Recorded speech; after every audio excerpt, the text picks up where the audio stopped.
It's time now for a check of what's making the papers here in France, and for that I'm joined by our resident press reviewer, Elena Casas. Morning to you again, Morning, Elena. Tom.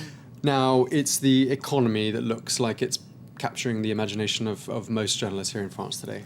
It is indeed. Libération takes a look at the austerity plan that Will was talking about in the business programme that was voted through yesterday by the French government. And their front page is quite interesting. It says, when lobbyists make the law, they're talking about a number of U-turns that were made by the government on the original austerity plan that they came out with. As a result, they say, of furious lobbying by private enterprise interests. One good example is, of course, the theme park tax, which has now been scrapped as a result of tough lobbying on the part of the company that runs Disneyland Paris. Another good example is a planned tax that there would have been on second homes, which has now been scrapped as a result of lobbying from estate agents. Now, they quote some lobbyists in the piece who just say that right-wing politicians realised that a tax on second homes would target their keynote right-wing electorate.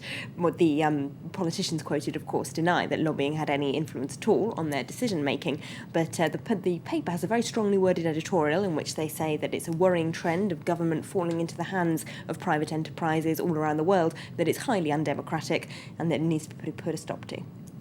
All right, now there's a big political story, isn't there? A corruption case that the regional president in Marseille is facing. Yes, he's on the front page of all the French papers today. Jean-Noël Guérini is his name. Here he is on the front page of Le Figaro. Now, he's been summoned in front of a judge today for questioning on a case which could result in him being charged with influence trafficking and criminal conspiracy. The charges relate to some dodgy property deals made by his brother, who's a property developer called Alexandre, who has himself been charged with money laundering, spending public funds, corruption, and a whole list of other offences relating to these property deals. Now, Guérini, the politician brother, is accused of having interceded with local authorities in favour of his brother and of having sold off public land cheaply for his brother to develop, and of having formed a criminal conspiracy with his brother that was beneficial both to his own political interests and to his brother's economic ones. Now, this might seem like a very local affair concerning only politics in Marseille, but the Le Figaro is not it's not slow, rather, to mention that it's become very embarrassing to the National Socialist Party. The then party secretary and now presidential candidate Martine Aubry was very strong in expressing her support for Guérini when he was first implicated in this criminal case. Now she and the entire party have turned round and told him he should resign, which he's refusing to do.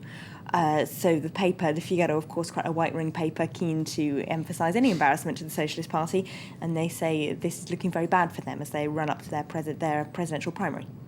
All right, well, another politician in trouble, well, a former politician, Dominique Strauss-Kahn, he's in the papers again. What's it this time? Yes, the French papers just cannot get enough of Strauss-Kahn. Today, Le Figaro has got hold of the text of the civil lawsuit which has been filed by Nafissatou Diallo in New York against Strauss-Kahn. Now, the actual text that they have is very explicit and graphic, so I can't quote too much here, but it accuses him of a violent and sadistic attack, especially when he forced her to perform oral sex on him.